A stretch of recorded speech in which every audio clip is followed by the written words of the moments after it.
Bedtime is supposed to be a happy event for a tired child. For me, it was terrifying. While some children might complain about being put to bed before they finished watching a movie or playing their favorite video game, when I was a child, nighttime was something to truly fear. Somewhere in the back of my mind, it still is. As someone who is trained in the sciences, I cannot prove that what happened to me was objectively real, but I can swear that what I experienced was genuine horror. A fear which, in my life, I'm glad to say has never been equaled. I will relate it all to you now as best I can. Make of it what you will, but I'll be glad to just get it off my chest. I can't remember exactly when it started, but my apprehension toward falling asleep seemed to correspond with my being moved into a room of my own. I was 8 years old at the time, and until then, I had shared a room, quite happily, with my older brother. As is perfectly understandable for a boy 5 years my senior, my brother eventually wished for a room of his own, and as a result, I was given the room at the back of the house. It was a small, narrow, yet oddly elongated room, large enough for a bed and a couple of chests and drawers, but not much else. I couldn't really complain because even at that age, I understood that we did not have a large house, and I had no real cause to be disappointed, as my family was both loving and caring. It was a happy childhood during the day. A solitary window looked out into our back garden. Nothing out of the ordinary, but even during the day, the light which crept into that room seemed almost hesitant. As my brother was given a new bed, I was given the bunk beds which we used to share. While I was upset about sleeping on my own, I was excited at the thought of being able to sleep on the top bunk, which seemed far more adventurous to me. From the very first night, I remember a strange feeling of unease creeping slowly from the back of my mind. I lay on the top bunk, staring down at my action figures and cars strewn across the green-blue carpet.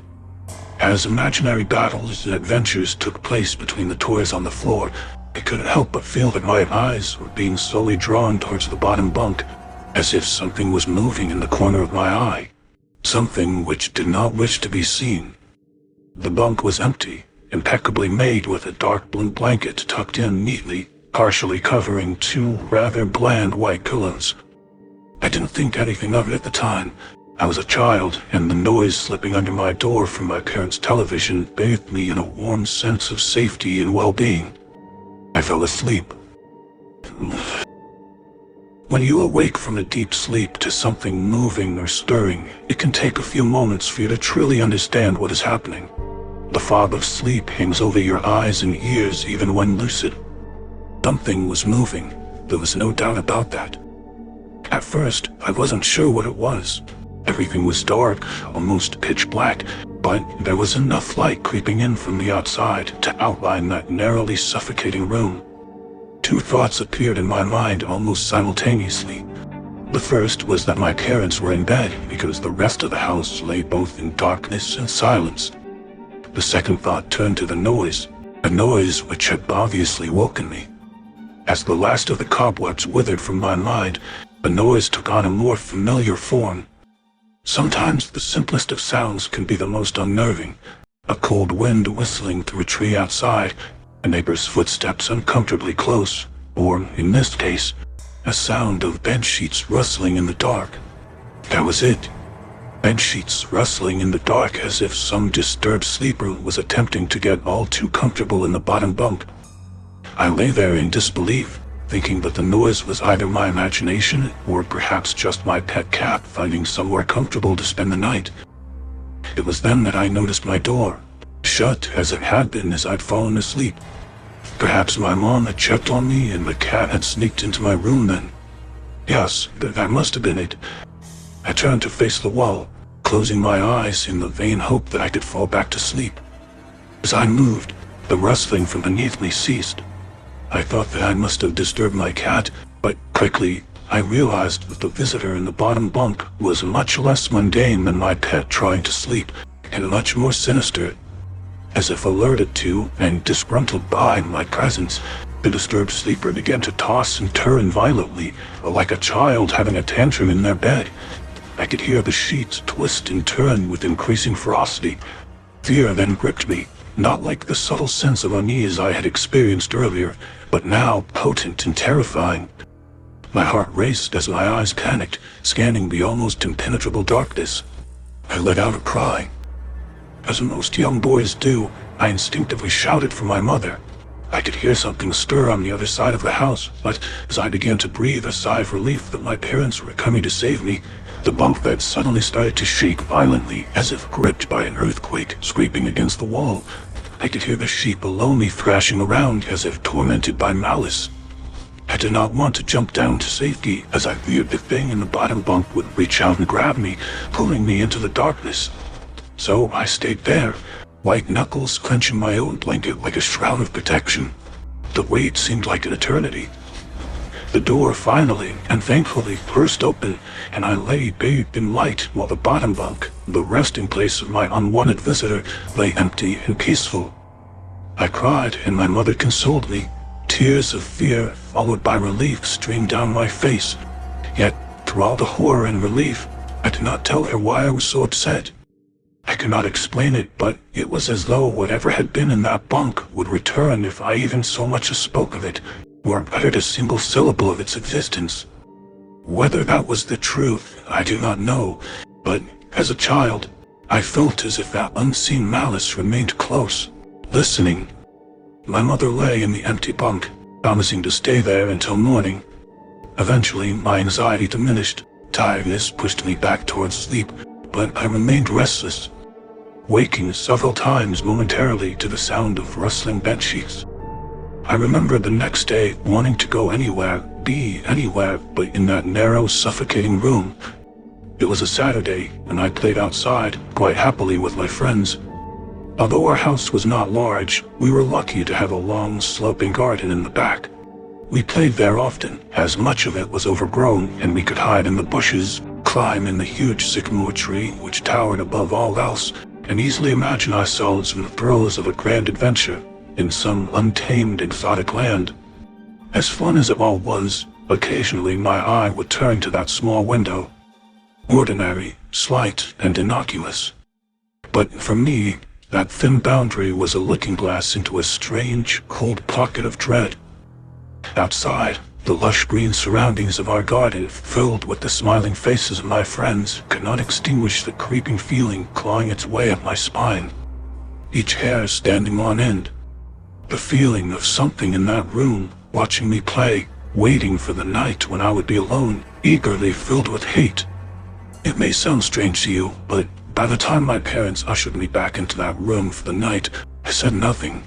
I didn't protest. I didn't even make an excuse as to why I couldn't sleep there.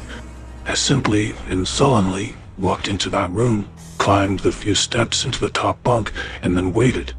As an adult, I would be telling everyone about my experience, but even at that age, I felt almost silly to be talking about something which I really had no evidence for. I would be lying, however, if I said this was my primary reason. I still felt that this thing would be enraged if I so much as spoke of it. It's funny how certain words can remain hidden from your mind, no matter how blatant or obvious they are. One word came to me that second night, lying there in the darkness alone, frightened, aware of a rotten change in the atmosphere, a thickening of the air as if something had displaced it. As I heard the first casual twists of the bedsheet below, the first anxious increase of my heartbeat at the realization that something was once again in the bottom bunk, that word, a word which had been sent into exile, filtered up through my consciousness, breaking free of all repression, gasping for air, screaming, etching and carving itself into my mind. Ghost. As this thought came to me, I noticed that my unwelcome visitor had ceased moving. The bedsheets lay calm and dormant, but they had been replaced by something far more hideous. A slow, rhythmic, rasping breath heaved and escaped from the thing below. I could imagine its chest rising and falling with each sordid, wheezing, and garbled breath. I shuddered and hoped beyond all hope that it would leave without occurrence. The house lay, as it had the previous night, in a thick blanket of darkness. Silence prevailed, all but for the perverted breath of my, as yet, unseen bunkmate. I lay there terrified. I just wanted this thing to go, to leave me alone. But it didn't want. Then, something unmistakably chilling transpired. It moved. It moved in a way different from before. When it threw itself around in the bottom bunk, it seemed unrestrained, without purpose, almost animalistic. This movement, however, was driven by awareness, by purpose, with a goal in mind. For that thing laying there in the darkness, that thing which seemed intent on terrorizing a young boy, calmly and nonchalantly, setting. Its labored breathing had become louder, as now only a mattress and a few flimsy wooden slats separated my body from the unearthly breath below. I lay there, my eyes filled with tears, a fear which mere words cannot relate to you or anyone else coursed through my veins.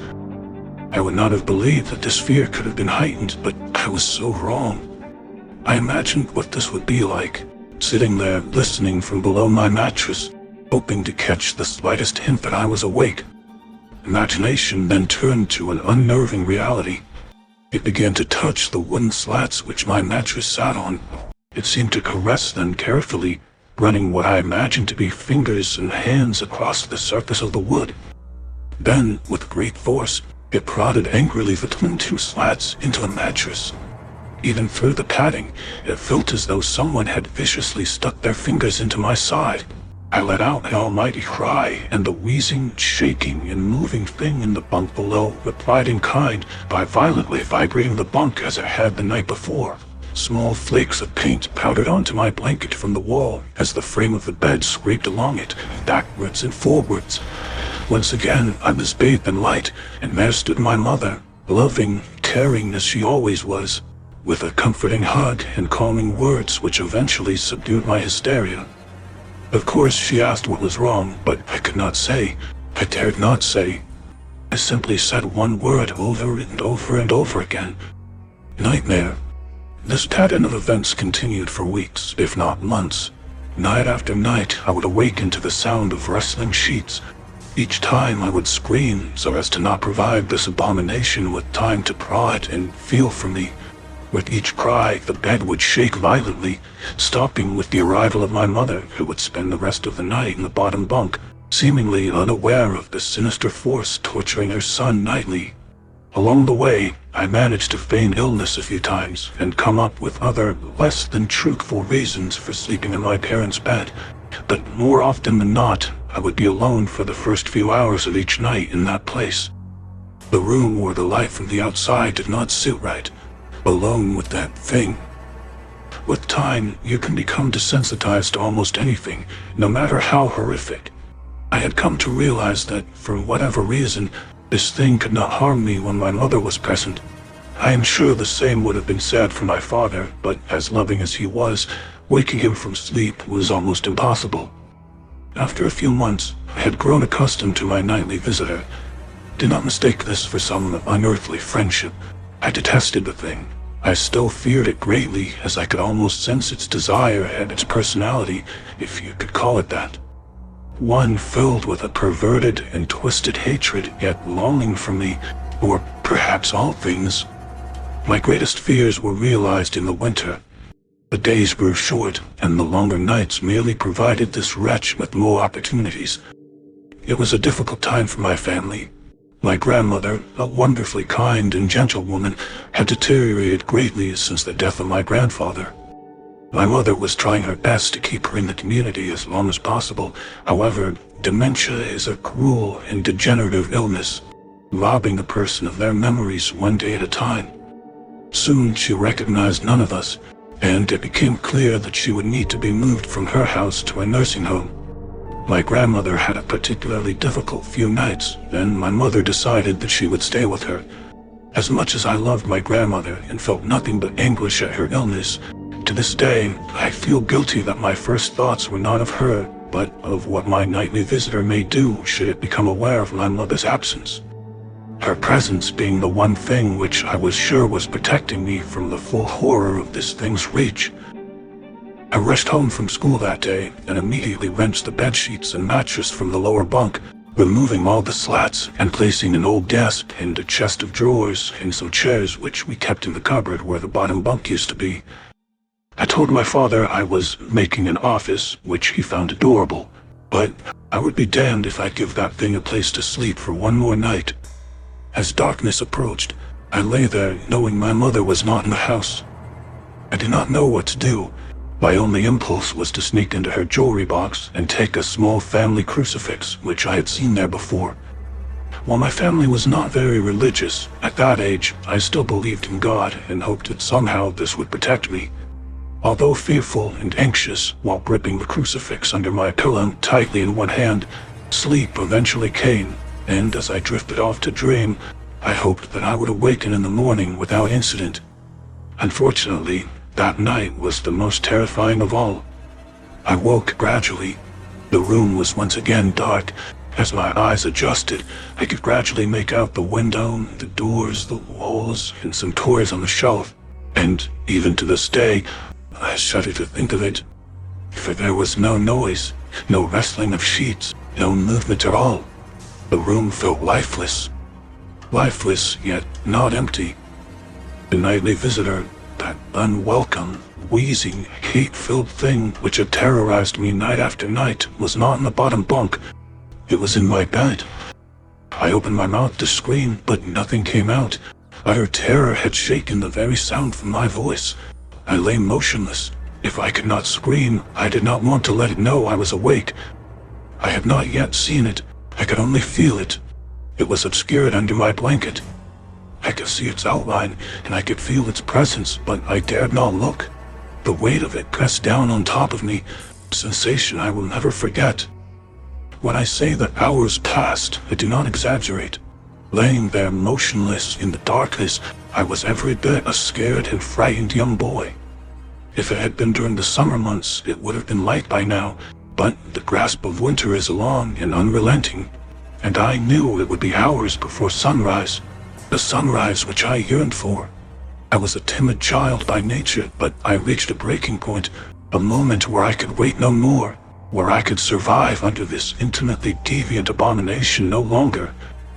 Fear can sometimes wear you out, make you threadbare, a shell of nerves leaving only the slightest trace of you behind. I had to get out of that bed. Then I remembered the crucifix. My hand still lay underneath the pillow, but it was empty.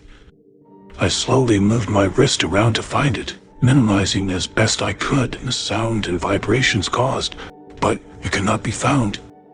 I had either knocked it off the top bunk, or it had, I cannot even bear to think of it, been taken from my hand. Without the crucifix, I lost any sense of hope. Even at such a young age, you can be acutely aware of what death is, and intensely frightened of it. I knew I was going to die in that bed if I lay there, dormant, passive, doing nothing. I had to leave that room behind, but how? Should I leap from the bed and hope that I make it to the door? What if it's faster than me? Or should I slowly slide out of the top bunk, hoping not to disturb my uncanny bedfellow? Realizing that it had not stirred when I moved, dying to find the crucifix, I began to have the strangest of thoughts. And what if it was asleep? It hadn't so much as breathed since I had woken up. Perhaps it was resting, believing that it had finally got me, that I was finally in its grasp, or perhaps it was toying with me. After all, it had been doing just that for countless nights, and now, with me under it, pinned against my mattress, with no mother to protect me, maybe it was holding off, savoring its victory until the last possible moment, like a wild animal savoring its prey. I tried to breathe as shallowly as possible, and mustering every ounce of courage I could, I reached over slowly with my right hand and began to pull the blanket off of me. What I found under those covers almost stopped my heart. I did not see it, but as my hand moved the blanket, it brushed against something smooth and cold, something which felt unmistakably like a gaunt hand. I held my breath in terror, as I was sure it must have known that I was awake. Nothing. It did not stir. It felt dead. After a moment, I placed my hand carefully further down the blanket and felt a thin and poorly formed forearm. My confidence and almost twisted sense of curiosity grew as I moved down further to a disproportionately larger bicep muscle. The arm was outstretched, lying across my chest. with the hand resting on my left shoulder as if it had grabbed me in my sleep. I realized that I would have to move this cadaverous appendage if I even so much as hoped to escape its grasp. For some reason, the feeling of torn, ragged clothing on the shoulder of this nighttime invader stopped me in my tracks. Fear once again swelled in my stomach and chest as I recoiled my hand in disgust at the touch of straggled, oily hair. I could not bring myself to touch its face, although I wondered to this very day what it would have felt like. Dear God, it moved. It was subtle, but its grip on my shoulder and across my body strengthened. No tears came, but God, how I wanted to cry. As its hands and arms slowly coiled around me, my right leg brushed along the cool wall which lay against the bed. Of all that happened to me in that room, this was the strangest. I realized that this clutching, rancid thing which drew great delight from violating a young boy's bed was not entirely on top of me. It was sticking out from the wall like a spider striking from its lair. Suddenly, its grip moved from a slow tightening to a sudden squeeze. It pulled and clawed at my clothes as if frightened that the opportunity would soon pass. I fought against it, but its emaciated arm was too strong for me. Its head rose up, writhing and contorted under the blanket. I now realized where it was taking me, into the wall. I fought for my dear life. I cried, and suddenly my voice returned to me, yelling and screaming, but no one came. Then I realized why I was so eager to suddenly strike, why this thing had to have me now. Through my window, that window which seemed to represent so much malice from outside, streaked hope, the first rays of sunshine. I struggled further, knowing that if I could just hold on, it would soon be gone. As I fought for my life, the unearthly parasite shifted, slowly pulling itself up my chest, its head now poking out from under the blanket, wheezing, coughing, rasping. I do not remember its features. I simply remember its breath against my face, foul and as cold as ice. As the sun broke over the horizon, that dark place, that suffocating room of contempt was washed, bathed in sunlight. I passed out as its scrawny fingers encircled my neck, squeezing the very life from me. I awoke to my father offering to make me some breakfast. A wonderful sight indeed. I had survived the most horrible experience of my life until then, and now I moved the bed away from the wall, leaving behind the furniture I had believed would stop that thing from taking a bed. Little did I think that it would try to take mine, and me. Weeks passed without incident, yet on one cold, frostbitten night, I awoke to the sound of the furniture where the bunk beds used to be vibrating violently. In a moment it passed. I lay there, sure I could hear a distant wheeze coming from deep within the wall, finally fading into the distance. I had never told anyone this story before. To this day, I still break out in a cold sweat at the sound of bed sheets rustling in the night, or a wheeze brought on by a common cold. And I certainly never sleep with my bed against a wall. Call it superstition if you will, but as I said, I cannot discount conventional explanations such as sleep paralysis and hallucination, or that of an overactive imagination. But what I can say is this. The following year, I was given a larger room on the other side of the house, and my parents took that strangely suffocating, elongated place as their bedroom. They said they didn't need a large room, just one big enough for a bed and painless. They lasted 10 days. We moved on the 11th. Hey everybody. Since I recorded my last account, I've been hesitant to do so, as I felt unsettled since I broke my silence. Sleep has not come easy to me these last few nights. My skepticism, however, remains resilient, and as such, I will tell of what I experienced in the other room. This won't be as long, as what occurred only took place over a few days, but that was more than enough for me. If you recall, after the unwelcome nightly visitor left me, I was moved into another bedroom a year later. This room was much larger than the previous one, and had a warm and welcoming atmosphere to it. Some places feel bad. The room before felt foul, but this one did not. Thankfully, I was given a normal bed. The previous one was taken apart and thrown out. A welcome sight, I might add. I loved my new room. I enjoyed the space for all my toys. I was happy that the place was large enough to have my friends drop by, but most of all, I was relieved to just be out of that uneasy, foreboding part of the house. I slept more soundly than I had in a long time. Of course, I still moved my bed several feet from the wall. I told my mother that I and my friends liked to use the gap between the wall and the bed as a hiding place when we were playing. I woke the next day feeling refreshed and relaxed. As I lay there watching some of my favorite cartoons on a small portable television, I noticed something odd. An old dark brown armchair, which had always been there, sat at the foot of my bed, large and looming. It was frayed and worn, having been given to us by my cousin, but it had been used many times even by then. The chair itself was not unusual, but what unsettled me was that I could have sworn before I went to sleep the chair had been facing away from the bed. Now, in the cold light of day, the chair was facing me. I assumed one of my parents had moved it while I slept, probably looking for something which had been left there before we switched rooms. The second night was not as restful. It was around 11 p.m. and I could hear my parents' television from the other end of the house. The room was largely in darkness, the only illumination an orange hue drifting through my window from the streetlights outside. I lay there, content until I heard something quiet yet unmistakable. At first, I thought it was the sound of my own breath exhaling and inhaling as I rested, but when I stopped for a moment, the quiet, almost inaudible sound of someone else in the room breathing in and out did not cease. It continued, rhythmically and without pause. I lay there in the darkness, but while I was still recovering from the terror instilled in me from my experiences in the previous room, I was not entirely afraid. The breathing was so distant and unlike the wheezing I had heard during my encounter with that thing in the wall that I remained calm, and even at that early age, I believed that it was so subtle that it was probably my imagination playing tricks on me. Still, I took no chances. I stepped out of bed, walked across the room, and turned the light on. The sound was gone. I stared at that old, worn armchair facing the foot of my bed, which was within reaching distance of where I slept, and turned it around to face the other way. I had no real reason to do so, but something about it sitting there filled me with dread. The third night, I was not so fearless.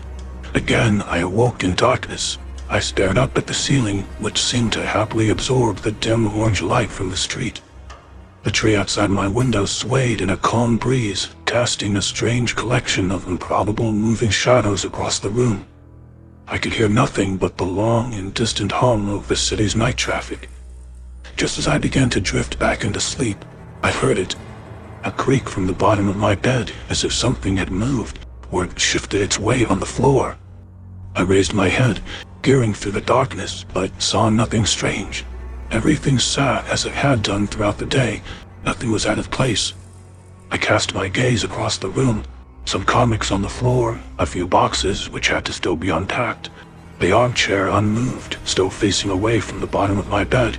There was nothing sinister here.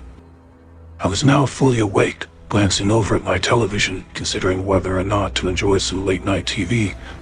I'd have to keep the volume low, of course, as my older brother would hear it in the next room and no doubt tell me to switch it off. Just as I sat up fully in bed, I heard it again. A low creak accompanied by a sound. The sound of the slightest of movements. I looked again at the room. The dim orange shadows cast by the leaves hanging by my window now took on a more menacing form. I still saw no reason to be afraid. I stared at the chair at the end of my bed and saw nothing unusual about it. It's quite common for the mind to take a moment to fully come to terms with what it's seeing. It takes time to put the full horror of what is in front of you together into a moment of cold, bitter realization. Yes, I was staring at that old, worn armchair in the dark, but what I was also staring at was the person sitting in it. In the dim light, I could only see the outline of the back of its head. The rest obscured by the spine of the chair.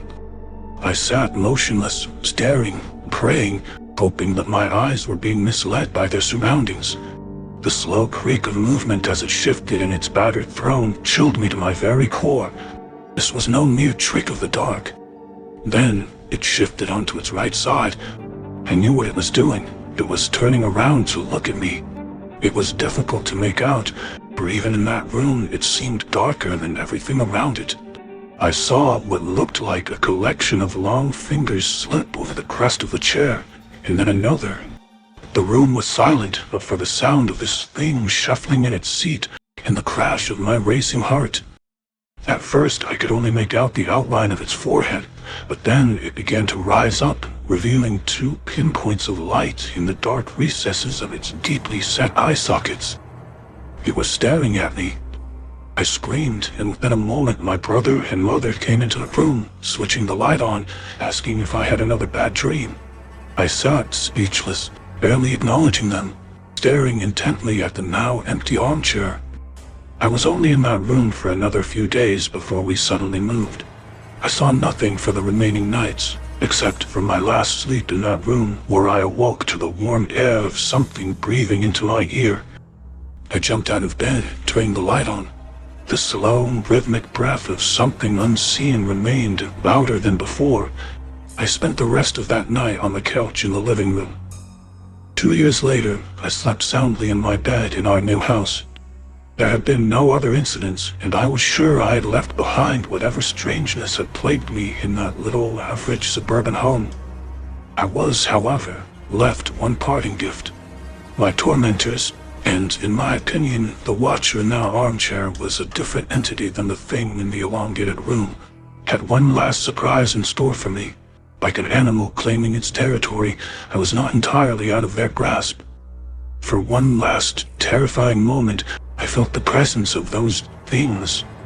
I lay there, sound asleep, 2 years since those horrifying experiences. I was in the throes of a nightmare, and suddenly, happily, found myself awake, safe and sound in my bed. The room was darker than usual. I breathed a sigh of relief, as one does when waking from a nightmare. But the room was so dark. I could not see anything at all, as if something had snuffed out the light. I chuckled to myself, realizing that I must have pulled my blanket up over my face while sleeping. The cotton blanket felt cool against me, but the air was a little too warm, almost stifling. Just as I was about to remove the blanket for some air, I heard it. For the last time, I heard it. The rhythmic breathing of the watcher at the end of my bed. Fear gripped me, followed by anger and despair. Why could I not be left alone? I then did something most peculiar. I decided to speak to it. Perhaps this thing did not mean to harm me. Perhaps it was unaware of the terror it had caused. Surely a young boy deserved some mercy. As the breathing grew louder and closer, I began to cry. I could feel its presence on the other side of the blanket, its breathing hanging over me like a stagnant wind. Through the tears, I uttered 2 words, words which surely would put an end to all of this. Please, stop. The breathing began to change. It became more animated, quicker somehow. I could hear something shuffling next to me, standing close by. The breathing then moved, first back to the foot of my bed, then slowly across the room, through the door, into the hallway, and then gone. Half crying, half elated, I lay in the still darkness, my face still covered by the blanket. You may consider this a victory of some sort, but I do not. If those things were real, I know now that their intentions were not misconstrued. They were twisted, filled with malice. I would normally never use such a word to describe anything, but it's as close to evil as I hope I ever come. How do I know that? I'll tell you how. Moments after that thing seemed to have left the house, something pressed forcefully down on top of me, pushing the blanket with great strength against my face. I could feel a large hand with long fingers wrapping the covers around my skull, its nails imprinted upon me like razor-sharp ridges. I managed to slip down into the gap between the bed and the wall, quickly making my escape, clamoring and screaming out of my room, waking my family. Make no mistake, that thing in the darkness tried to smother me to death. It's been a few days since my last update on this. I had been compelled to silence, gripped by the irrational fear that somehow, even after all these years, should I speak of it, all those things would seek me out once again and wreak havoc on my life. In the name of science and reason, I confronted those fears and set out to vanquish those tormented memories once and for all by sharing them with others, exposing them for what I believed they were, the delusions of a troubled child. I have held on to my skepticism and rationality for dear life. I have allowed them to define me, but this morning, I was presented with verifiable physical evidence. Evidence of what I do not know, but it cannot be ignored. And it seems strange to me that the last few days have been so tainted by apprehension and misfortune after finally breaking my silence that I can no longer rely upon entirely conventional explanations. In the wake of sharing those traumatic experiences I had as a child, I have been plagued by an overwhelming sense of unease. Initially, I had attributed this to the fear I had experienced in simply recounting and reliving those terrible events in my mind, but as the days passed, it felt like so much more. A feeling of impending doom consumed my every thought. While sleep came to me, rest did not.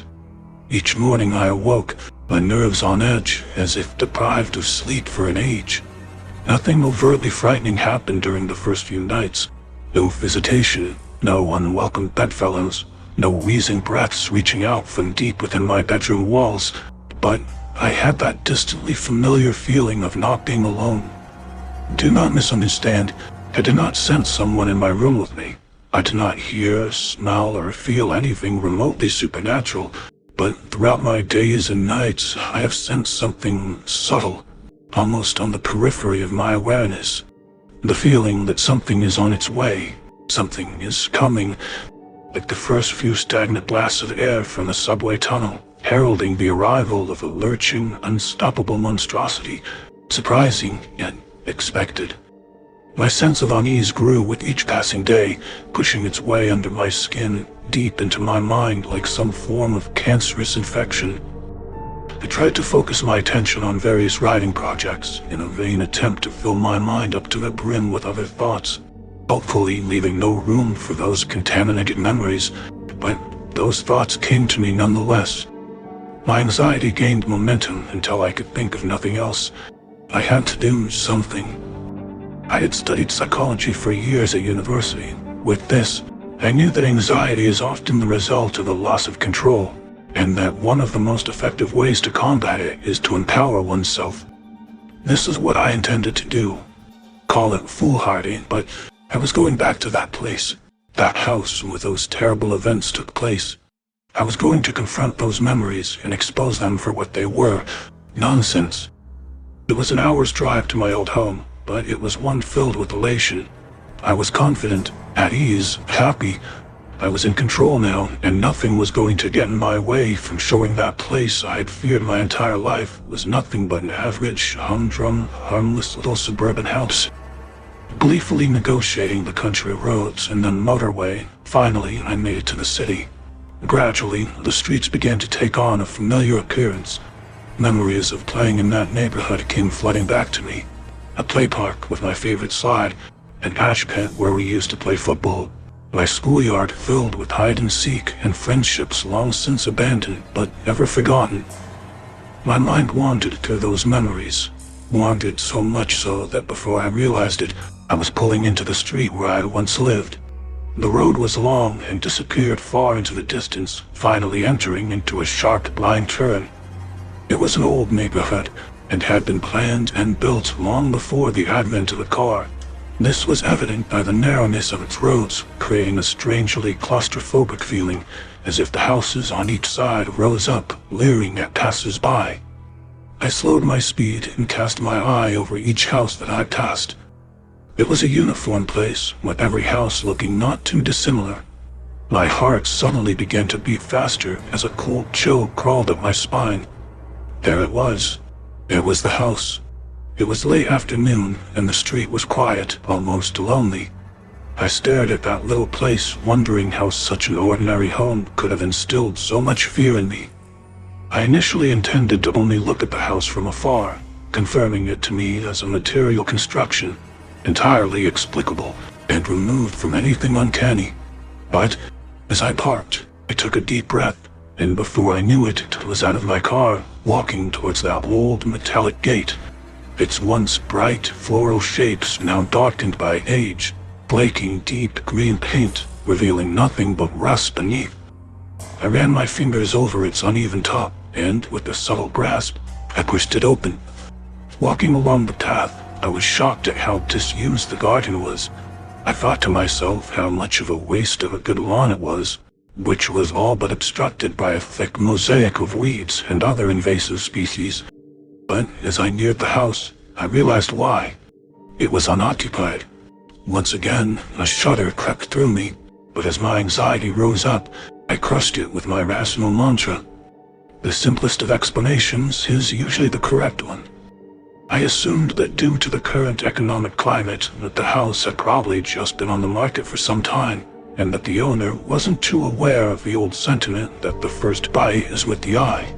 But as I looked around, I could see no for sale sign, nor one to rent. It genuinely seemed as though this house had been forgotten, abandoned, and left to rot. The windows at the front of the house were filthy, and as such, almost impossible to see through. But as I wandered around to the back of the building, I could see more clearly inside. I would have imagined that a house such as this would be empty, but on the contrary, it was entirely occupied by the trappings of a modern life. I could see a television sitting in the living room corner, a coffee table with magazines strewn across it, various pieces of furniture sitting as if ready to be used, and a couple of coffee cups sitting on the windowsill, still full, covered in mold. I would have thought the house was lived in if not for the thick layer of dust lying over everything, accompanied by the occasional spider webs. It was as though the most recent occupants had left in a hurry and never returned. Clambering through a sea of waist-high grass and bushes, I eventually arrived at that innocuous little window at the back of the house. The very sight of it frightened me, but this was a mere memory and not the strange feeling of being watched from within as I experienced as a child. Peering in, the room looked eerily familiar. I suppose there is little that can be done with a room so small, so oddly narrow, but through the dirt-covered glass, the room looked almost unchanged from when I had slept in it. A bed, a set of drawers, and what looked like an assortment of toys on the floor. A profound sense of anger washed over me momentarily, but I shook it quickly from my mind. The room was clearly that of a child's, and the thought of that thing harming another innocent filled me with contempt for such a thought. And within me swelled the desire to protect any child from such an abomination. As I gazed at that wall, of which a bed lay alongside it, the hairs on the back of my neck stood up. For a moment, and it was for only the slightest, I thought I saw the blanket on the top of the bed move. More than that, through the window pane, I could have sworn I heard a wheezing gasp.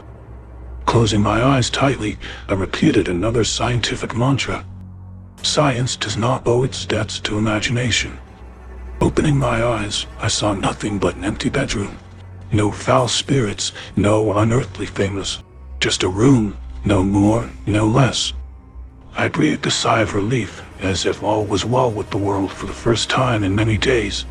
You may think that it was wishful thinking, but I genuinely felt that I had shown myself that there was nothing to be scared of, other than my overactive imagination. It was starting to get dark, and I wanted to be home before the night. Filled with confidence now that my anxieties were behind me, there was one last thing to do. When we had left the house, we did so in a hurry. As a child, it was disorienting, even frightening to leave everything I knew behind, but there was one thing left which I always wondered about. At the bottom of the garden stood a sycamore tree, which looked to be even older than the house. I was amazed at how unchanged it was. I had grown up, gone on to pastures new, but the old sycamore still stood, wise, warm, almost friendly in its appearance. I think it's a rite of passage for any child to have a place to hide things. It's often their first experience with independence, something removed from any authority figure. For me, my stash was halfway up the old sycamore tree. I'm sure I must have looked like a fool, but I happily and gleefully climbed the tree with abandon. The configuration of the branches had changed in places, but overall, the happy memories of playing amongst the limbs of the old sycamore tree, of having a little place of the world to myself away from everyone else, seemed vivid, as it was remarkable how much remained unchanged. Halfway up, I caught my breath and smiled to myself. In the central trunk of the tree lay a hollow. Whether it was created by an animal, or perhaps the tug of a gale on a weakened branch long ago, I do not know, but it was where I kept things. If I found something which I was sure would be taken from me for being inappropriate, into the hollow it would go. The truth is, though, the majority of the items inside were not very interesting, mostly just toys and rarely exotic pieces of contraband like a slingshot or some smoke bombs. I had no reason to hide toys, but when I was young, it felt very adventurous to have a secret. The hollow was dark and filled halfway with rotting leaves, no doubt deposited there from countless autumns. Nevertheless, I reached deep inside to see what remained. I couldn't believe it. I had found a toy that I had hidden there before we moved all those years ago. I could feel the plastic in my hand, its sharp edges unmistakable, but the leaves and darkness of the hollow obscured its view from me as I struggled to remove it from the thick, wet mixture of rotting leaves and rainwater. It seemed to be caught amongst a collection of small twigs. The reason I was so excited was that I knew when we moved I had left one of my favorite toys behind, a small plastic World War I soldier. It may not sound like much, but I had grown up on my family's stories and my grandfather's adventures during both wars, and while he had passed away before I was born, I would often act out exaggerated versions of the stories with small soldiers in the role of the hero, my intrepid grandfather. At the time, I thought a hollow the perfect hiding place for a soldier. My delight, however, quickly turned to horror. I felt sick to my stomach, for as I pulled the soldier out, I realized it was not my toy, but something else entirely. Stuffed into the back of the hollow amongst the sludge, and now in my hand, was the skeletal remains of a small animal. The bones crunched together in my grip as the few small flakes of hair and flesh left on it putrefied between my fingers. I almost lost my balance as the rotten and potent smell of death escaped from my moist grasp, invading my senses. I climbed back down carefully, dejected. There was nothing else in the hollow. My toy was gone, probably taken by another child during the subsequent years. What remained of the poor animal I buried under some loose earth in the garden. I left that place immediately. Despite my unfortunate encounter in the hollow, I still felt empowered. That I had actually plucked up the courage to revisit that place, to see how ordinary it really was, made me feel in control once more of my faculties.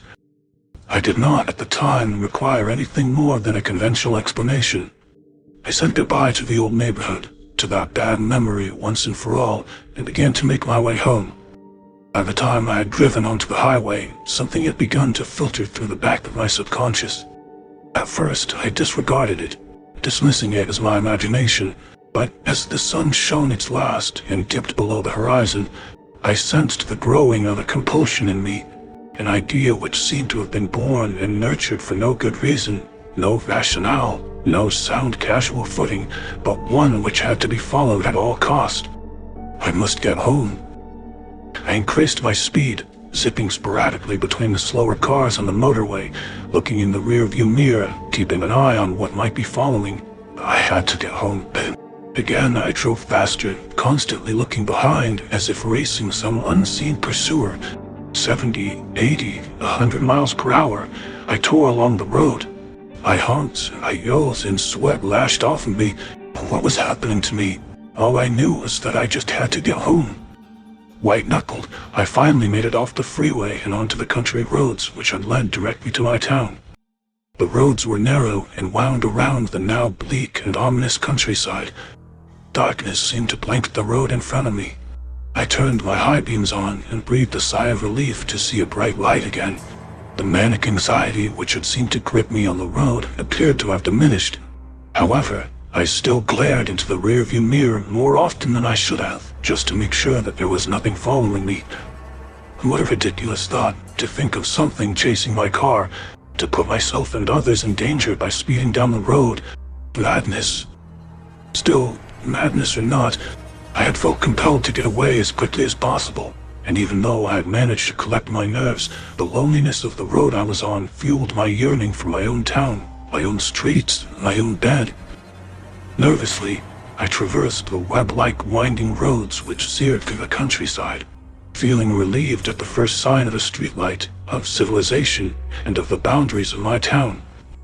I pulled up outside my house, switching the engine off, and sat for a moment in silence. I had to stop all this nonsense. Things coming out of the walls, watchers smothering me at night, looking into someone's window like a prowler. All of this was lunacy. Tomorrow I would start fresh. No more recordings about my childhood experiences. No more reliving of dread-filled nights. Just getting back to normal, carrying out my work, spending time with my girlfriend, and most of all, reaffirming my belief, faith, and confidence in science and rationality. Then, the thing in the back seat leaned over, grabbed me by the shoulder, and breathed a foul, rancid breath from deep inside its lungs down the back of my neck. I screamed for the door, my arms flailing around, looking for the lock. Fear possessed me, shook me. A fear from all those years ago, lying awake at night in that sickening room. The inside of the car had grown much colder, but that was nothing compared to the icy fingers burrowing into my shoulder. I honestly thought I was going to die, that this thing would finally get its way after all this time. The door handle popped in my panicked grip, and I fell out of the driver's seat onto the pavement. For the briefest moments, I thought I caught a glimpse of something in the back seat. The form of an old man, yet twisted and distorted, grinning from ear to ear. Luckily, there was no one around, as had there been, I would have appeared a mad fool, for the car was empty. I grabbed the keys from the ignition and booted the door shut with my foot, locking it for the night. I staggered down the path and into my house. I'm not going to lie to you, but I dragged myself to sleep that night. You may recall that I said I had evidence, actual physical evidence of something unnatural. You might be wondering what that evidence is. Well, I could say it was the marks on my shoulder that make me shudder with fear. Or I could tell you that my bedroom window, lying pried open this morning by what looked like claw marks, had left me dreading tonight, or any other. But no, none of that scared me as much as what I saw today upon waking. Sometimes the most frightening of messages are the most simple. For lying on my chest as I awoke this morning was a toy soldier. The soldier I had hidden in that hollow all those years ago turned to me as an adult. Bitten in half. Last night was the most heart-wrenching and frightening of my life. So much so that I can barely bring myself to contemplate it. By now, I will have submitted what occurred during my visit to that cursed place I once called home. A visit which heralded the return of my childhood fears. No matter what foul thing befell me then, nothing could have prepared me for last night. After waking up to the chilling sight of that toy soldier, bitten in half, I found that my window to my bedroom was slightly ajar. On closer inspection, it looked entirely as if the window had been pried open from the outside. The latches were bent back, out of position, as if subjected to an unrestricted, unbound brute force. From the outside looking in, I could see 3 indications where the unwelcomed housebreaker had used some kind of tool to leverage the window unnaturally away from its latch. What was peculiar about those markings was that they seemed to cut across the outside of the window frame like an old, uneven razor, unlike a crowbar or other implement which may have merely left a dent where it would have been used as a wedge to force the window open.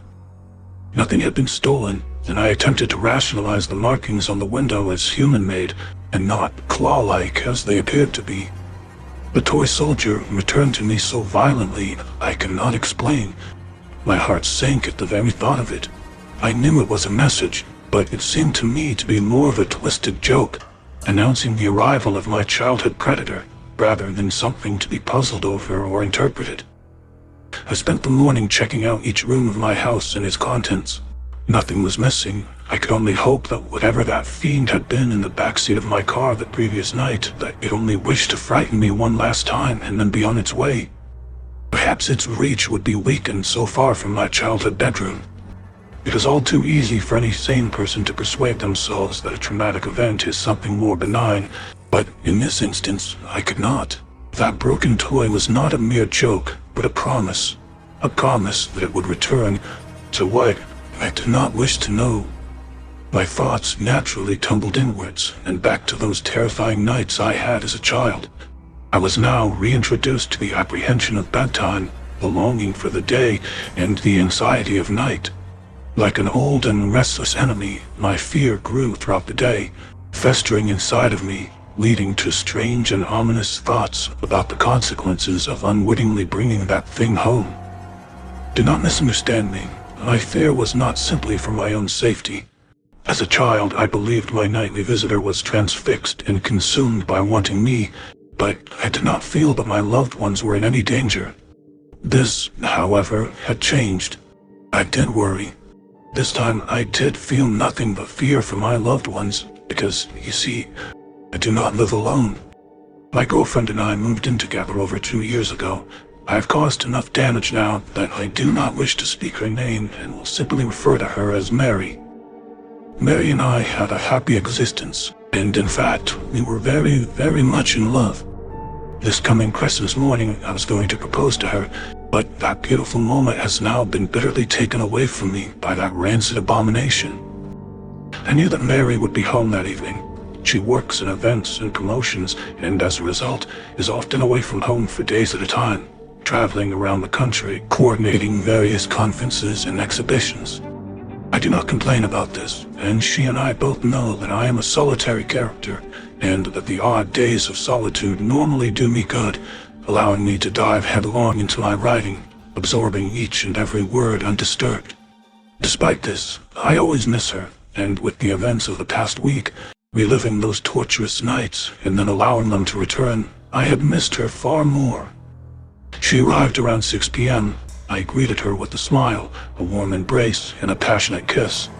I tried to hide my perturbed state of mind from her. Mary knows me better than anyone I've ever met, and immediately inquired, "What's wrong?" I tripped and fumbled through my words as I explained to her that I had written a story about my childhood, and that exploring those dark and twisted memories had left me distraught.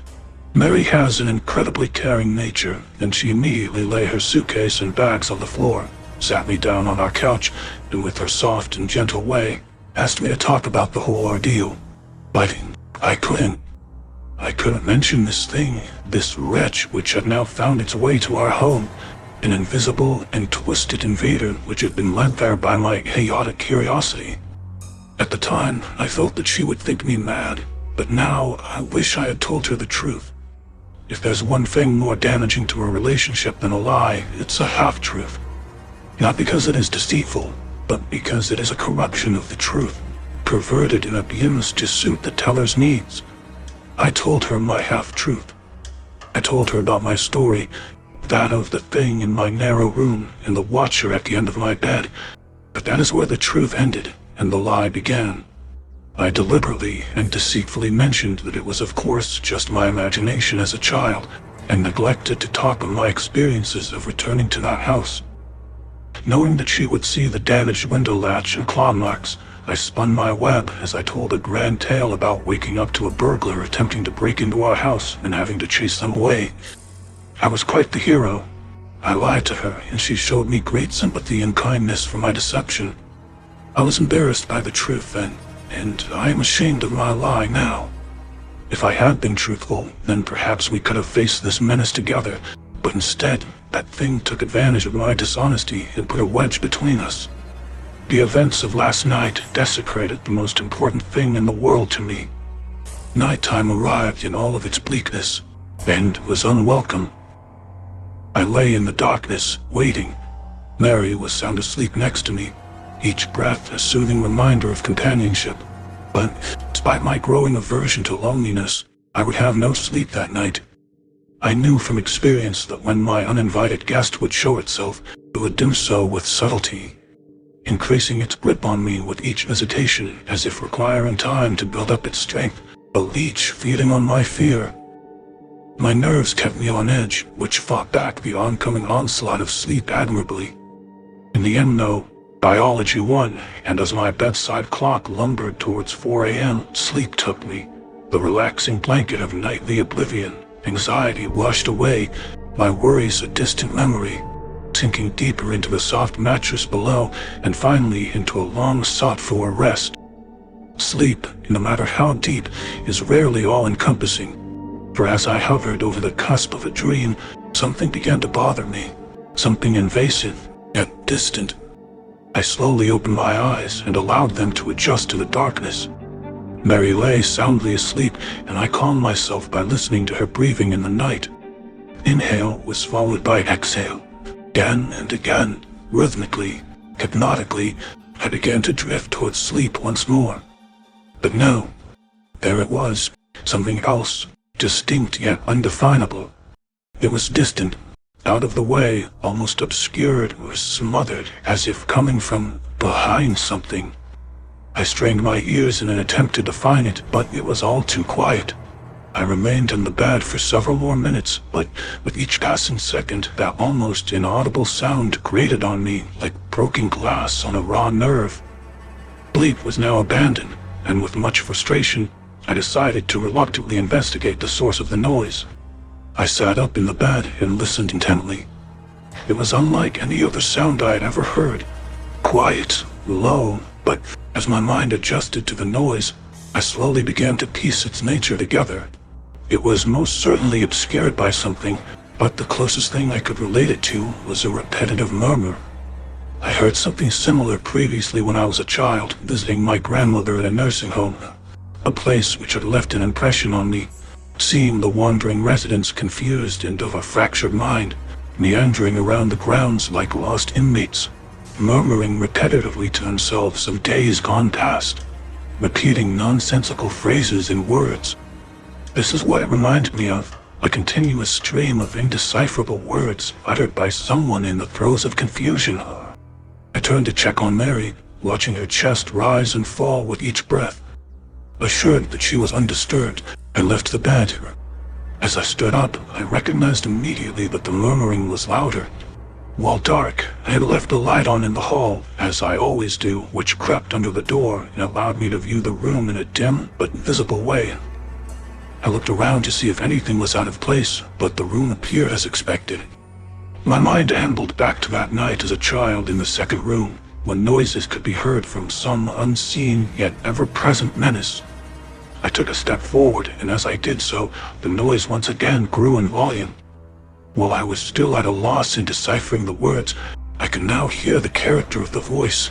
It was old, scratched by age, with a harsh, guttural tone to it. The words were being repeated at a frantic pace and seemed anxious, yet muffled by some unknown barrier. I was frightened, but I drew strength from Mary being in the room, and with a deep breath filled with trepidation, I took another slow and silent step forward, my bare feet cushioned by the cold floor below. Again, the voice became louder. I wasn't sure if I was imagining it, but I could have sworn that it had become more agitated as I drew closer. The next step I took shook me to my very core, for as that murmuring, garbled voice grew louder still, amongst the rambling, graveled sound of it, I heard a word which shot an icy shudder through my bones, a word to be feared. It spoke my name. Dear God, it knew my name. To me, it was as if knowing who I was somehow endowed that thing with an unlimited reach, that I may never be rid of it, that it could kill me at any moment. Something suddenly caught my eye, a movement accompanied by a ruffle of cloth. I knew now where that rhythmic, agitated voice originated. I knew now why it was so muffled and difficult to decipher. I could now see it only a few feet in front of me, standing behind the closed curtains. The moon was ascending outside, and while its glimmer could not entirely penetrate the thick cloth, it could barely and faintly outline the thing watching me between the window and the curtains. I cannot now convey the strangeness which then overcame me. My anxiety and terror had heightened, but an unusual compulsion, an untimely sense of purpose took me over. I had to see what it was. I took another tentative step towards the curtains. They swayed slightly, as if caught by a breeze, but I could not tell whether the movement had been caused by myself or the hand of that thing hiding behind a shroud of cloth. I was now close enough to hear its labored breathing, the displacement of fluid at the back of its throat, palpable with each inhalation. This was it. I was going to confront this monstrosity from my past, this tormentor of children, this coward. Raising my right hand slowly, I accidentally touched the fabric of the curtain, causing a subtle ripple which parted them momentarily. I gasped, for through that temporary slit, only for a moment, I saw it. Good God, how can I describe what was standing there? Even now, I close my eyes and wish that I could erase it from my memory. It shivered and shook as it continued to murmur, repeating some indecipherable phrase, sounding like a bizarre mixture of numerous languages. Its emaciated skin stretched over an unnatural frame of brittle and prominent bones, vertebrae, ribs, and other inner workings almost protruding through its paper skin. Pale and almost protruding through its paper-thin, pale and almost bruised-looking husk.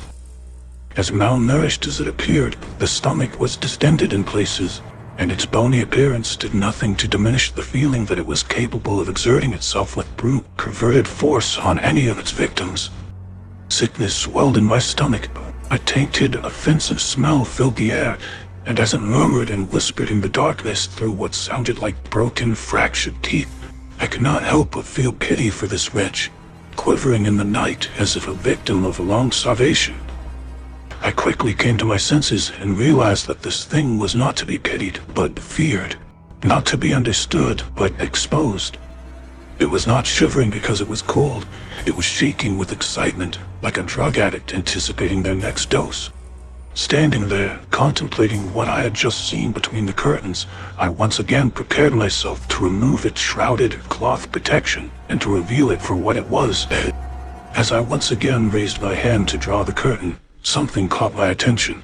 Its incessantly confused, gravelly, and inarticulate whispers squeezed through that broken mouth and uttered the three most terrifying words I've ever heard. A cold breath slid down the back of my neck. Momentarily, I froze, but love is a powerful motivator. Had I been on my own, fear would have taken me, shaking any possibility of resistance from my mind.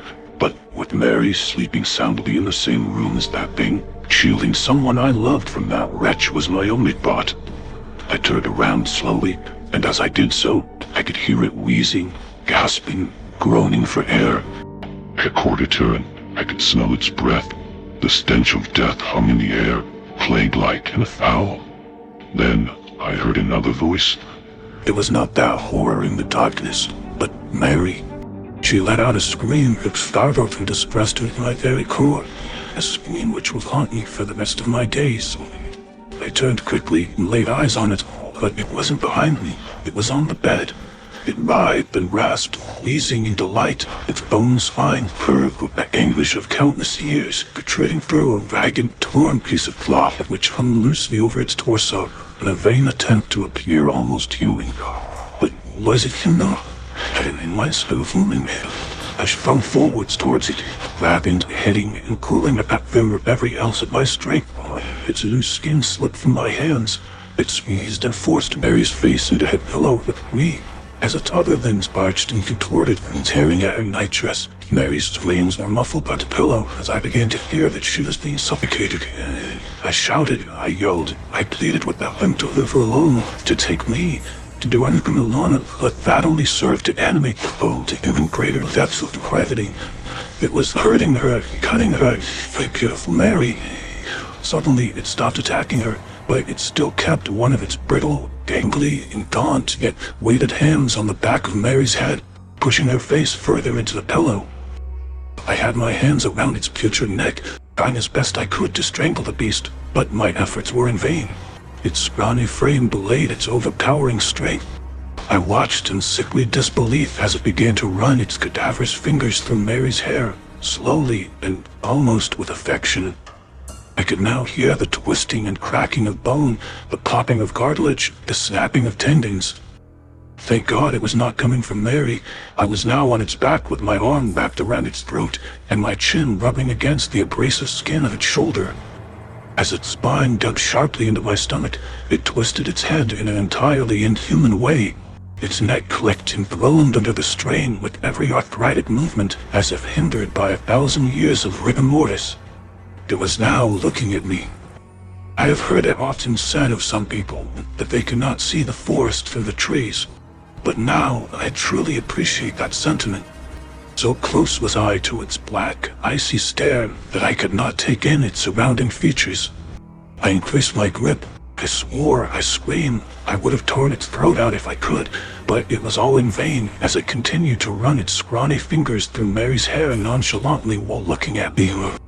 I don't think I'll ever truly recover from the sound that seeped through its grin. A wheezing sigh, a grunt, something which sounded very close to a sinister, otherworldly laughter. As its face touched mine, its eyes stared deep into me. Not even my reflection was returned. 2 looking glasses into a sanctuary for the dark, devoid of light, happiness, and love. It was staring as if it wished to say something, as if it was trying to communicate a simple idea to me. Malice.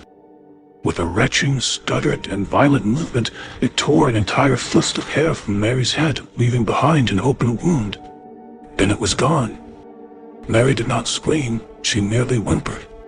I turned the bedside lamp on, but no words of care or sympathy could console her. She wept uncontrollably. The bed was soaked in blood which had seeped from the numerous scratches on her back and the large cut where an entire section of her hair had once been. I hugged her, told her that everything would be all right, then she looked at me. Looking at her tear-filled eyes, I knew what she thought immediately. She thought that I had attacked her, that I had done those terrible things to her. Of all the experiences I have had, the look of betrayal, disgust, and contempt on Mary's face will remain the most painful. She is gone. After composing herself, she gathered up some things and left. I tried to explain. I tried to tell her everything that had been happening, but she would not listen. Who would believe such a preposterous story? She simply said that she would not call the police, but that if I ever attempted to contact her, she would do just that. To her, I was the aggressor, not that thing. As she left, she turned to look at me one last time and then burst into tears. I know now that I have lost her forever. The woman I love more than anything on this earth thinks that I am a violently hideous human being. If only she could understand that whatever did this, it was not human, and if it ever was, it had long since abandoned that nature.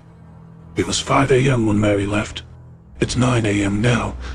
I am sitting here in the cold light of day at my kitchen table, recording this so that there is some record of what has transpired, so that people know, so that Mary knows, that whatever happens, that whatever occurs from here on in, that it was that despicable creature from my childhood, from that cursed, narrow room all those years ago, which rained this misery down upon me, upon us.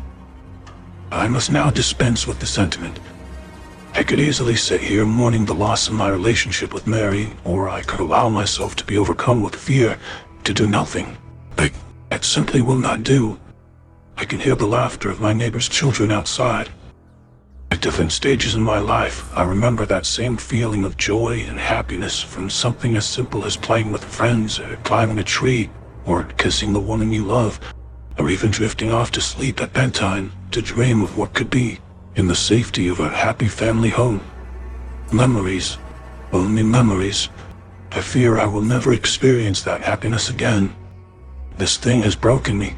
I am resolute.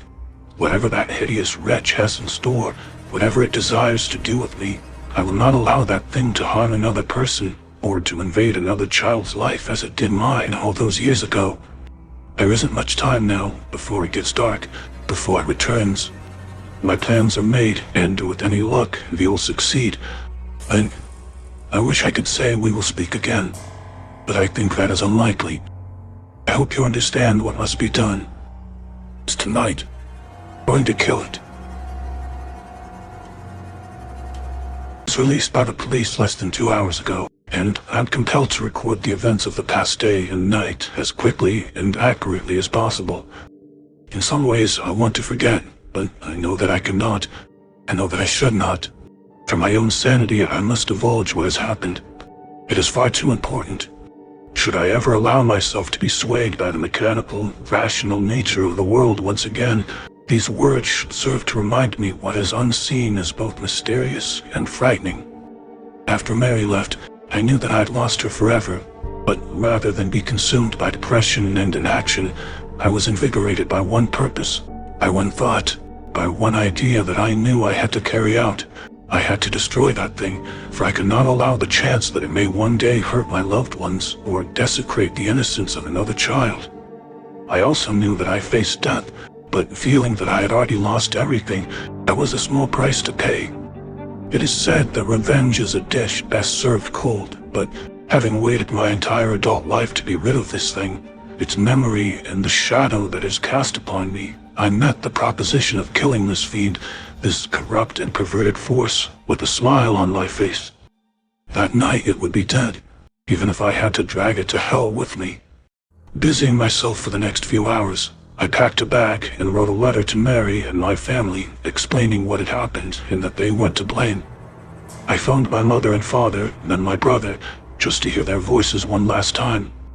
I did not let on though that I may never speak to them again. My mother's intuition led her to ask if everything was all right. I smiled and told her that I loved her before reluctantly saying goodbye. At about 7 o'clock, I made my way out to the car. The sun had already set and the street seemed eerily quiet, as if the scene of an unattended funeral. I sat in the driver's seat, leaving the door on the other side open, awaiting my most unwelcome passenger. By 9 o'clock, nothing out of the ordinary had happened. The place remained deserted, and the cold night air flowing through the open door was beginning to bite.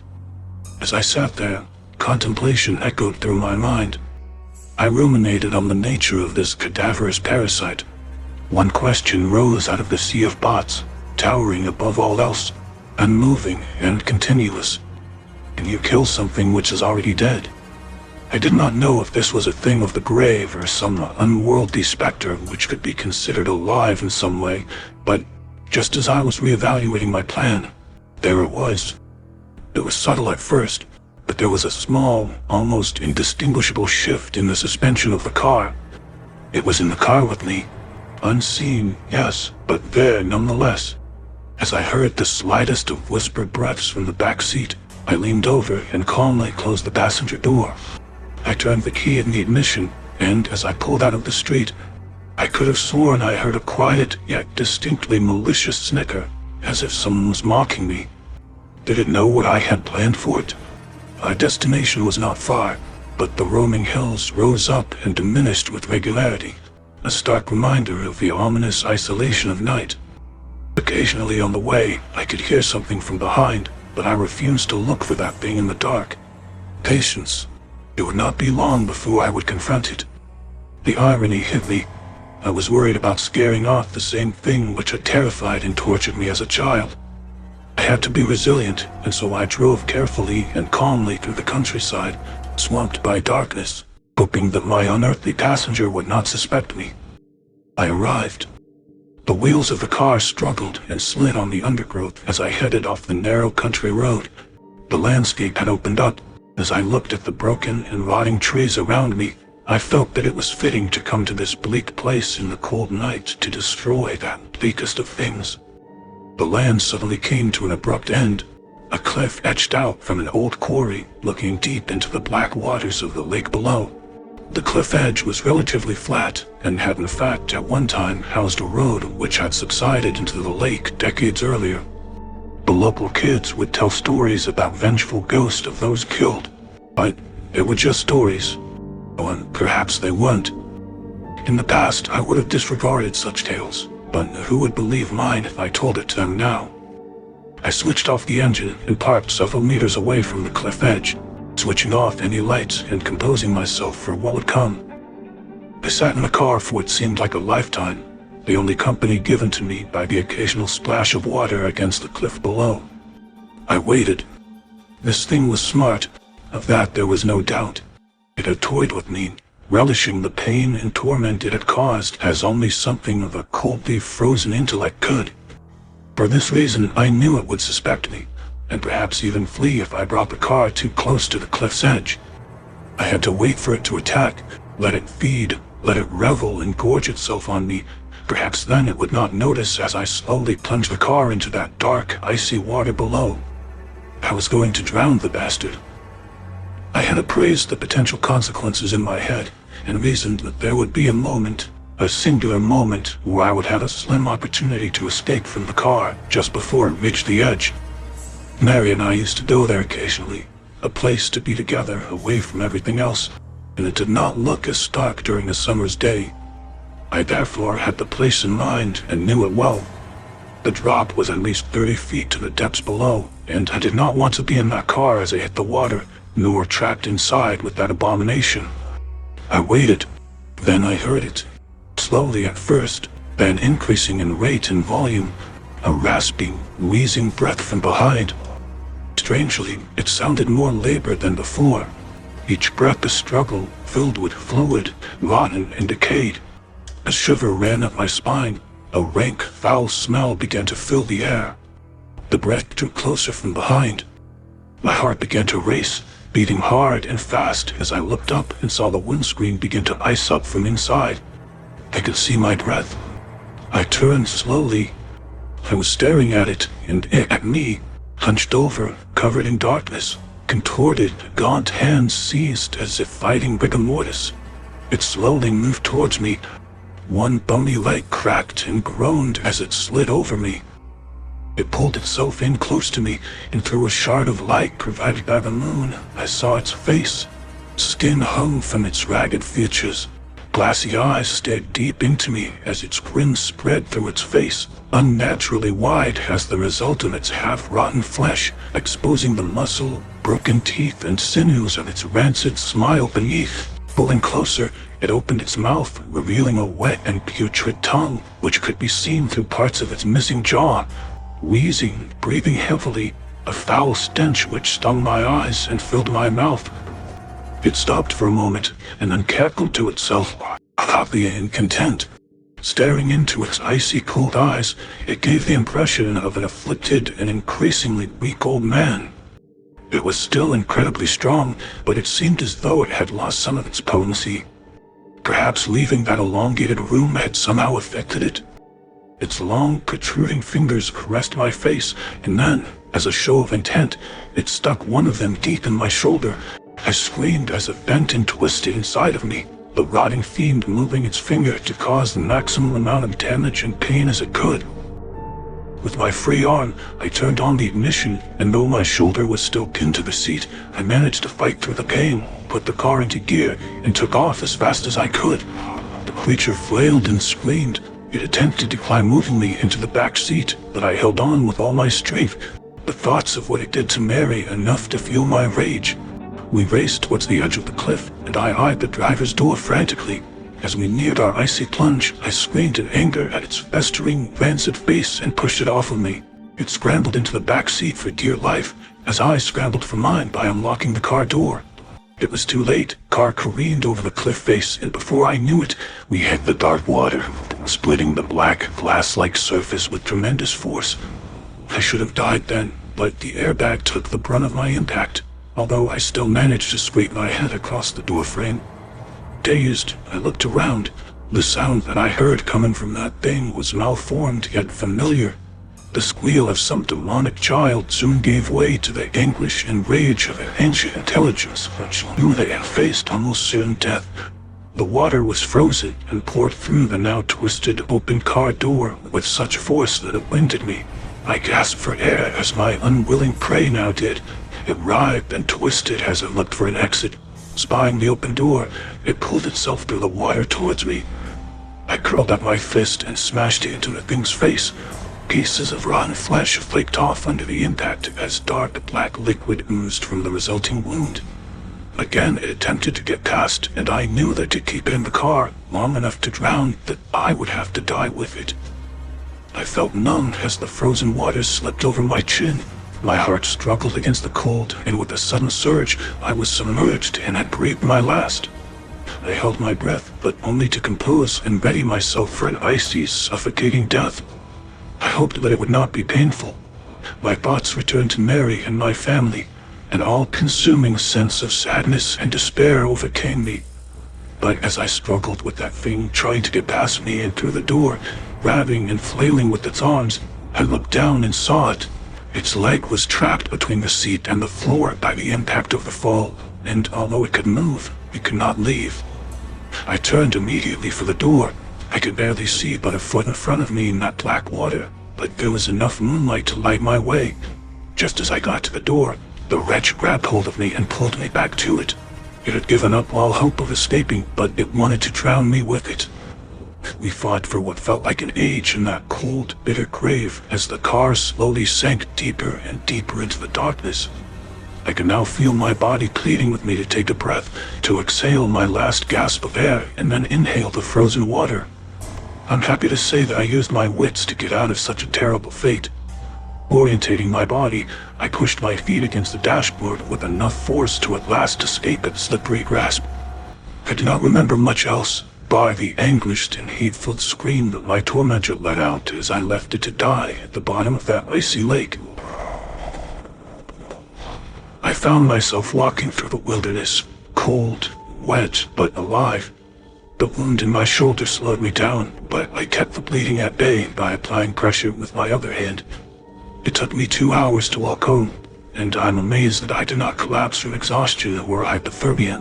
When I saw the familiar sight of that street I lived on, I was filled with a sense of accomplishment, a sense of pride and triumph. I had beaten that thing once and for all.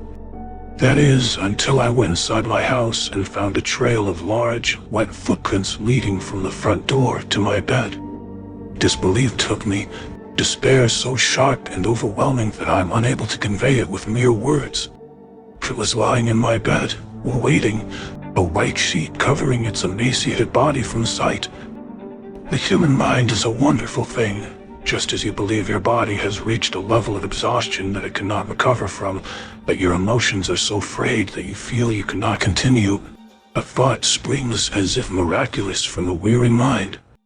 Let it rest, and now. I quietly crept through the dark and picked up my wallet, which I had left on a small coffee table in the center of my living room. Leaving the door unlocked, I left to attend to a meal plan and returned an hour later. With a moment's preparation, I slipped into the spare room. There I lay in the unsullied bed, waiting. I was sure that this was the end game, that instead of toying with me, it would come to kill me. How it had escaped that watery grave, I did not know, but I would be damned if it would escape again. I could only hope that it would sense me from the other room. I closed my eyes, preparing to be sound asleep. Time lumbered onward, and although I fought it, exhaustion finally took me, sending me into a deep slumber. I awoke with its hands around my neck. It coughed and sputtered on top of me, a rancid black liquid dripping on my face as it oozed from its facial wounds. I struggled, gasping for air and hoping that I had the strength in me to escape its grasp, but it was too strong, and my hands could not grip it with any sense of conviction, as it was still soaking wet from its plunge in the lake. It may not have seemed rational at the time, but as my vision dimmed and as the last light of my consciousness extinguished within me, I did as many animals do in their last moments. I played dead. Lying motionless, holding my breath, it shook me violently by the neck and then released me. I waited for my moment, my last chance to destroy this thing. Its labored breathing relaxed slightly and seemed to stare at me almost quizzically. Leaning down close to me, its wide, frothing sneer puckered, gathering its putrid saliva in its mouth and in what was left of its cheeks, its festering fluid onto my face, the remnants dripping down onto me through the hole in its jaw. I wanted to scream, to do anything to remove such a vile smear on my skin, but I dared not move. The time was not right. Leaning in closer, it prodded and scratched at the wound on my shoulder, the pain searing through my body. With all my resistance, I remained motionless. Then, it slowly and patiently slid 2 of its long, distended fingers into my mouth. The taste was overwhelming, rancid, rotten. The arthritic clicking of its knuckles shook my resolve. As I arched its back in glee, it suddenly pushed its fingers down into my throat. I gagged in instinctive reaction. Instead of being shocked, a garbled laugh emanated from its broken teeth as it thrust its fingers deeper into my mouth. I felt its cold, hard flesh scraping against the inside of my throat, pleading without words for it to stop. I rolled onto my side, using its weight against it, and finally managed to break free. I fell onto the floor, its long reach grasping at my feet. I kicked and screamed, and at last was free. It stared at me only for a moment, rising up on top of the bed, its brittle bones cracking under its own force. It now towered tall and gaunt, ready to pounce. This thing had terrorized me since I was a child, attacked Mary and broken my life. could not stand for it anymore. As it groaned, shrieked, cracked, and contorted, readying itself to pounce. In one swift motion, I removed a blanket from the floor, revealing a bucket filled with gasoline, which I had bought in that short time of preparation. I threw it as hard as I could, the liquid splashing all over that horror in the bed. It grinned at me, mocking my very existence, making light of my pain and the agony it had caused. From my pocket, I pulled out a lighter, lit it, and threw it onto that wretched thing. Oh, it writhed and strained in agony, parts of its flesh falling away, searing into nothing in front of my very eyes. That was the last thing I remember. Thankfully, a neighbor heard the screams and saw the smoke and called the fire department. I spent several hours in the hospital being treated for light smoke inhalation and the painful burns to my hands. It still hurts now, but it will heal. Perhaps there will be a few scars, but I can live with that. I was arrested shortly after on suspicion of arson. I told them that someone had broke in and that the fire had started accidentally, but they found no remains, nor any evidence that someone else was there, except a strange outline of a figure etched deep into the bed and wall. It looked as though whatever had been there had attempted to escape, but I do not think it accomplished this.